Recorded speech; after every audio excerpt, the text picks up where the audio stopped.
Hello বন্ধুরা, তো দেখতে পাচ্ছ আমি কী করছি বলো তো। রান্না করছি ভাজা কুমড়ো ভাজা, আর এখানে করেছি আলু ভাজা, পটল ভাজা। দিদি ওই রুমেতে মানে ওই কিচেনে করছে, মানে খিচুড়ি বানাচ্ছে নিরামিষ। আজকে পূর্ণিমা তো, সে কারণে নিরামিষই হচ্ছে সব কিছু।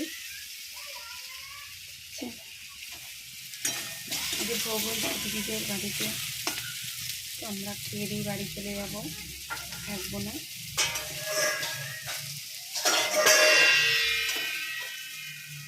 ভোগগুলো কাউকে দেবে না?